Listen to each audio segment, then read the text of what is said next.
I go hard in the motherfucking paint, nigga. Leave you stankin', nigga. What the fuck you thinkin', nigga?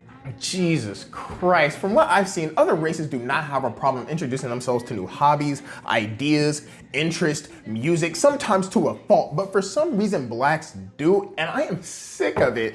Like, and I know I'm not the only one that feels this way because I had this idea. I had an idea I was gonna do on YouTube, doing things that black people don't do, or doing things that's white people stuff. Like, I was literally gonna do it, and it's already been done multiple times. I saw a video of someone doing Renaissance Fair cosplay, and the top comment was, "Black people don't do that."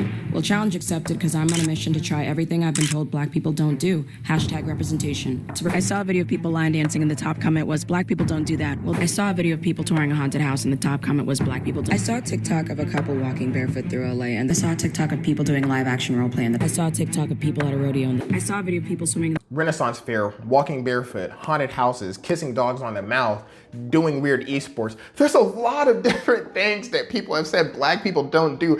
Admittedly, some of them are weird and black people probably shouldn't do it, but that's not the point. It just feels like you can put any noun or verb behind black people don't, and people just act like it's okay to do. And right after you subscribe, please put in the comment section the most nonsense that's white people stuff that you've ever heard. Mine personally was, I tried sushi for the first time.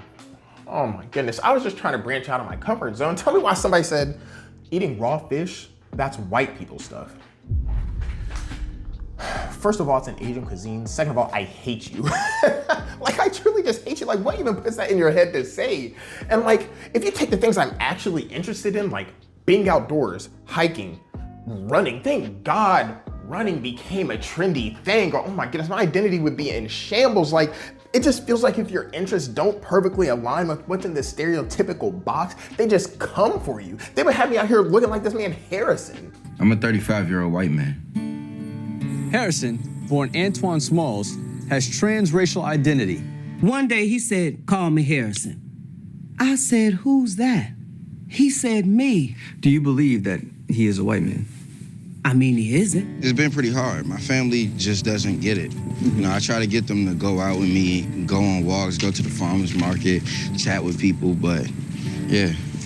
So why don't you think that they get it? They don't realize that race is just a made-up thing. They grew up having labels, and me, I'm just not like that. So how do you embrace your identity? Hey, excuse me, what IPA do you have on tap? Hey, did you see Game of Thrones last night? Like, will literally have your identity in shambles. I kid you not. Black people can't have anything, man. I'm sick of it. It's like, I kid you not, let's just take music. Let's just take the music portion of it. I know for a fact, and this honestly borderline just transcends black people, because I know you have, no matter who you are, you have a playlist that you play in the car for friends, and you have a playlist that you actually like, that you enjoy just by yourself. And that Venn diagram, of course, sure, it overlaps, but I just don't understand why there's this whole portion that we can't feel comfortable sharing with other people. Like, I really don't get it. And here's the thing that gets me the most. Let's take white people music. Like, everybody knows the song, dun-dun-dun-dun-dun-dun, and I miss you, blah, blah, blah, blah, blah, blah, blah. Like, okay, that song is a banger. You can play it in, you know, wherever it might be. Everybody's gonna know the little ditty, start singing along, maybe, possibly, you know, at least you can nod your head to it. Like, okay, that's a good song. And then black people love the absolute, I chimed in with the habit of feeling ever heard of. I don't know words to the song, but anyway, y'all know that song, and people 100%, oh my goodness, love that song. Oh yeah, I'm black and I still listen to rock music. Oh, I'm so edgy, I do different stuff. I'm outside of the box. It's like,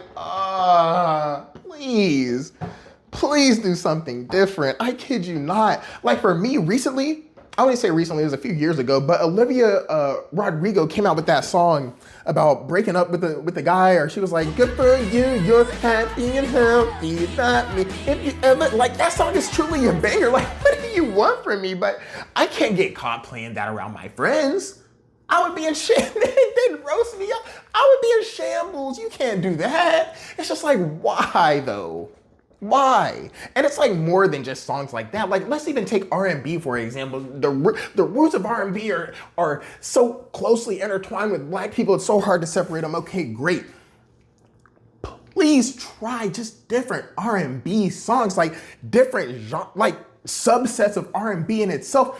it's so vast and it just feels like people are so locked into just typical R&B songs. Like, please listen to Steve Lacy, listen to Bakar, I think is how you pronounce his name. Listen to literally this new South Korean, North Korean, I don't even know what Korean R&B artist made this song, but it's a banger too. Like, I just feel like there's so many different branches and people are so just pigeonholed into one, not even the genre, but just like the specifics of what R&B should be and what it is. Like, it just feels like things are transforming, things are moving, things are happening. If you are just stuck in this, oh my goodness, it has to sound one way, it has to be one way, you are missing out on so much stuff. And I honestly did not mean to make this a whole music segment of the video because I could go on and on. Like, there are so many bangers that people are just missing out on just because they don't want to branch out and not want to listen to white people music, or that's not what black people listen to, or whatever it is. Like, just get out of this box. I promise you, there is so much more to enjoy, so much more to life than what people try to just put in these boxes. I made a circle instead of a box, but you get the point.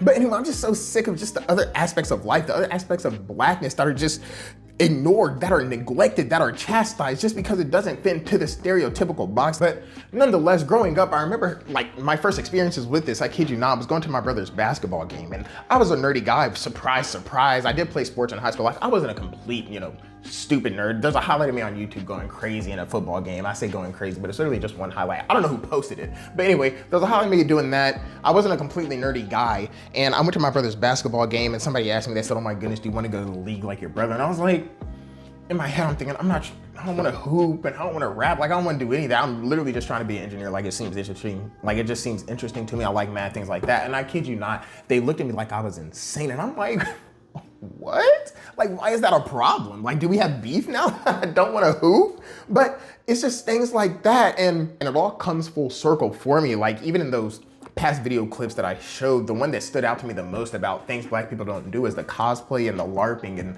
and things of that nature, because I went to DreamCon a couple weeks ago.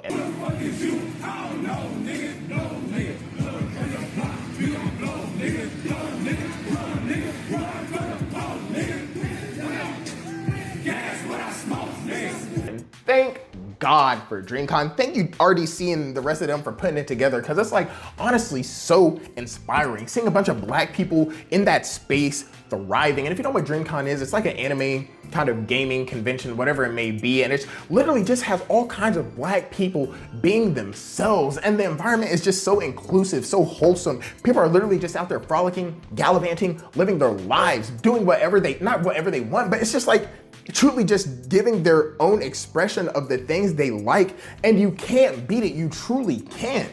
And I was in a Mario Kart tournament there. I kid you, I got the third place trophy there out of a few hundred people. I was in there racing. Thank God that my interest as a child allowed me to become a Mario Kart third place champion. I guess that's not a champion, a third place person, but whatever you might call it, because thank God I wasn't sitting there watching BET all day trying to learn all 100 Tyler Perry titles instead of learning all 100 original Pokemon. All I'm saying is having that video game foundation kind of led me to where I am now, and it really just makes me think how many opportunities have been lost for black people because they're doing things that black people don't do, or they're doing white people stuff. Like, it truly just feels like so many things are constantly trying to be stripped away from blacks because it's not what black people do.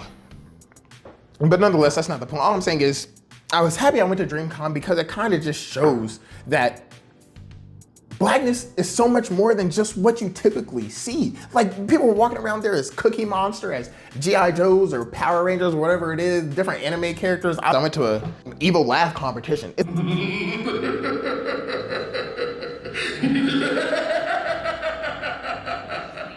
It's weird, but it was like vibes, like all the vibes were just good. If you haven't been, you absolutely have to experience it because it's truly something else in terms of just experiencing a culture and togetherness that really doesn't exist anywhere else for what I've seen. When I was there, I met Swoozy, an old YouTuber I used to watch, 10, 15 years ago at this point, and which is actually kind of insane to meet him, but he's a real cool guy, and I just remember seeing his videos, and he is kind of a great representation of what I mean. Like, on YouTube, him making the videos that he did about his life, about his experiences, and the way he did it, it just seems so authentic. And knowing his background, like, he liked video games, he's a really nerdy guy. So having that representation in spaces where it's not typically shown, you just absolutely love to see it. And it just feels like you need more of it. We need more of it. Because if I know myself, I know I probably compared black people don't do that, or that's white people stuff. I probably compared it to crack in the 80s because honestly, it just feels like that title inherently is gonna be comedy.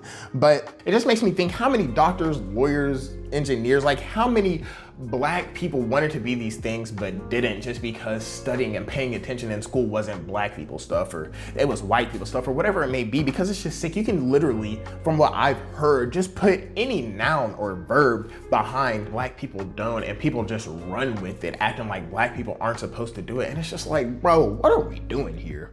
And that's probably the problem overall. Like, I'm not a mental health specialist or anything, but black people aren't supposed, like black men for the longest time, oh my goodness, you're not supposed to share your emotions, you're supposed to be locked down, a strong black man all the time, blah, blah, blah, whatever it may be. And it's like, okay, that's why black men are in shambles now, because generationally, you're not even supposed to express yourself and do all this stuff. And it's like, that's not what black men do.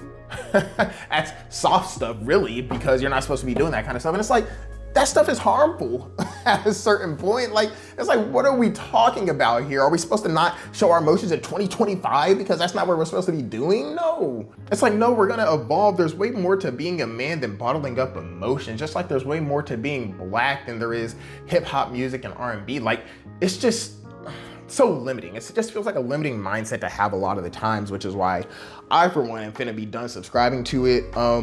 Even here on YouTube, speaking of subscriptions, once again, subscribe, but I'm not gonna subscribe to it just because even on YouTube, it's like, they want you to post only one certain things, or the sweet, sweet, lovely YouTube algorithm isn't gonna push your video to other things and stuff like that. But nonetheless, I'm just gonna keep trying to improve myself, whether that's my YouTube journey and doing what I want on there, or whether it's being more vulnerable or getting better athletically, physically, or mentally, emotionally, whatever it might be. Like, just trying to get better on all facets of my life. So anyway, all that to say, stop letting people put you into a box. Stop letting people say black people don't do this, black people don't do that, because all of it is truly ridiculous.